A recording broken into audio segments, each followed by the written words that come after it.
2, 1, just hold. Okay, we should, in all theoreticalness, be alive. Yeah, good morning, everyone. This is Two Crazy Guys in One Crazy Crypto World with your daily crazy crypto update. So here we are in sunny downtown Canberra, where it's not so sunny, and obviously Stacey up there in Queensland. How are you, buddy? Morning, mate. Yeah, good. How about yourself? I'm not too bad, although the Canberra cold is beginning to get to me. So, ladies and gentlemen, please forgive me if you hear the occasional snuffle, snort, sneeze, and so forth that comes in with the Canberra winter. So there goes the first one. So you can't even help it. It's just like this. You don't want to know. Crypto over the weekend, mate. How did we go? I've been having a look at some of it, and I tell you, it's been like a yo-yo. Yeah, look, just looking at the total market cap. Can you actually? I probably should share that with you so you can see it. That would be a very good idea. That might help. Let's hit that one. And let's share. You're playing audio there, Mr. Bosun. Doing what? No, that was my end. My end of the world was playing audio. Oh, was it? Oh, there you go. Yeah, for some weird reason. Okay. Well, can you see that all right? I can see that. Excellent. All right. So that's the chart for the total market cap at the moment. And we had a little bit of jump in the last couple of days, which is not too bad. Down about up about 8 billion in the last couple of days.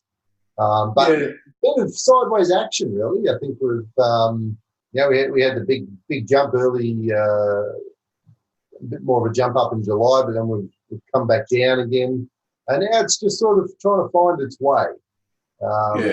Pricing wise, if we have a look, Bitcoin's back up at 11.4, so we seem to be in a range at the moment, the last 2 days it seemed to have held over 11, but it did drop down to the low 10s the other day again as well.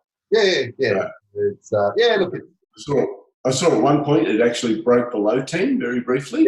Yeah. Just only on, I think there's only one or two exchanges. I think it was a very, very brief drop. But for the most part, it's held in the 11 to about 11.7 range. And I think we're sort of waiting for it to get above 12 as the there's a bench. For it to sort of start running again, I think. So well, it is good to see that it is actually holding. So even though we're experiencing some drops at the moment, it's holding fairly high, and it's holding a heck of a lot higher than what it was 3 weeks ago. For sure. So look, it's going to be interesting. There's still lots of news around the media on crypto. It's definitely one thing I'll say about Facebook's Libra coin. It's dramatically increased the news articles. In fact, I did a quick Google search to see. So if I search Facebook Libra coin, we got over 20 million results currently. So, oh wow! There's lots of news out there on. That's going to happen when someone like Mark Zuckerberg launches a coin with $1 billion. I mean, that is an awful lot of money to throw out there straight up. It's going to get noticed. Yeah, absolutely. So, look, I think and there are positives to look at Facebook's coin. There's an article I was just reading before that talks about the way that they've sort of designed the Libra coin. Some people think it's progressive and idealistic, but when you compare it to most of the other cryptocurrencies out there, it's really not that progressive. And in some ways, it's actually a backward step, right? Because it takes away. Control. Well, it's regulated. Not truly decentralized the way Bitcoin is. Yeah. And so we're going back to a currency that is controlled, and it's still pegged to fiat currencies, right? So, and as we've talked on previous podcasts, that our fiat currencies are devaluing every single day. So it's going to be another currency that will just continue to devalue because it's naturally pegged to those fiat currencies. Yep. But look, I think the positive that I'm taking away from the whole Libra coin sort of focus is the growth in awareness. Right? I mean, it's a massive marketing machine, and this will actually help with adoption. Right? And there'll be plenty of people that will just get onto Facebook and start using their coin without even realizing they're using a cryptocurrency. They won't know. It's going to be the case of if you want to buy anything through there's a multitude of ads on Facebook, you will be using LibraCoin. Yeah, absolutely. It's just that easy because they will tie it to their advertising, they will tie it to their sales, they will tie it to everything. Yeah. People who purchase and sell through Facebook, and there are many, many millions of them, or tens of millions of them out there, will have no option but to use LibraCoin. Therefore, cryptocurrency will continue to grow.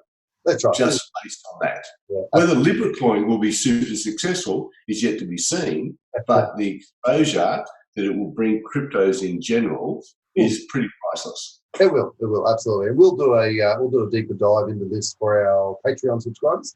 They'll get Absolutely get the in-depth analysis that we'll do. Other interesting news: the Singapore Inland Revenue Authority is also releasing a new draft on GST for crypto. So that's going to be really interesting. Oh, there you go. Who put GST on money? Say that again. Do they put GST on trading in Singapore? Share markets. Look, I'm not sure actually. I'm going to wait and see what comes out of that actually, and see how that'd be interesting to enact that one. So we'll look at that one today. And the other article I found was, which is one of the key use cases of which I have mentioned before around blockchain as a whole, so cryptocurrencies as a whole, how it could impact the food industry, and which includes the supply chain, right? So the big issue we have with our food is coming back to how it was farmed. Right, so was there pesticides and things involved with the growth of their food? Is it truly, for example, organic food? Is it truly organic? We go into the shop and we buy something that has a lovely sign that says organic. How do we actually know that, right? So the blockchain technology is actually going to help provide that visibility into that whole life cycle of the food. And so that's pretty cool. It's a really good use case. It's good. But that would be good. Blockchain will just continue to grow. Oh, will, absolutely, mate. And look, the other really big news is what's happening over in Europe land. And Christine Lagarde has recently been nominated in the European Central Bank. And she's quite proactive around enacting some form of legislation for Bitcoin. And so this could be quite huge. And so it's going to be really interesting to see just how that plays out.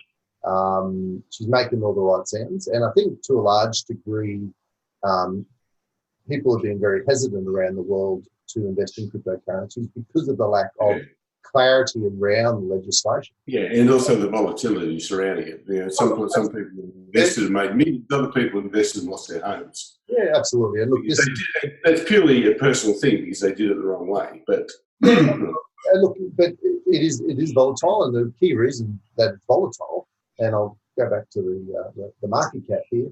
We're only talking a total market cap of $328 billion, right? That's right. It sounds like a lot of money, but when you compare it to other monetary markets, it's nothing. It's a drop in the ocean, right? Yeah. So it's a really small asset. And when you have, and it's like comparing it to small cap shares, right? So with the small cap capitalization that comes around, that is the very nature of it, it naturally has a much higher volatility, right? So it will level out. There's no doubt as the market capitalization increases, and more money comes into the space, the volatility will ease off as it grows, and that's just a matter of time. You know? So, so where do you see the market going this week, my friend? Look, very interesting. I think we're still looking for some sideways action. I think there's been some interesting news around, but nothing that's really jump out and make it launch yet. Not that Bitcoin needs anything, mind you. I mean, sometimes it's just. But there's some people it means a lot. Some people it actually means a lot. It's not something that is predictable at all. That's very true. It certainly looks to be. It's sitting in a bit of a consolidation sort of. I think it'll go sideways. I think it'll go around the 11.5. There's my phone. Hang on. Sorry. Pause.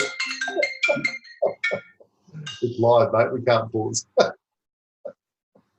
So while Chris is doing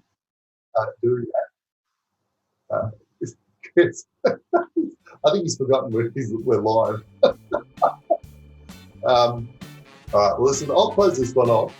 We've done the update, and we'll talk to you guys soon. All right. See you. Bye.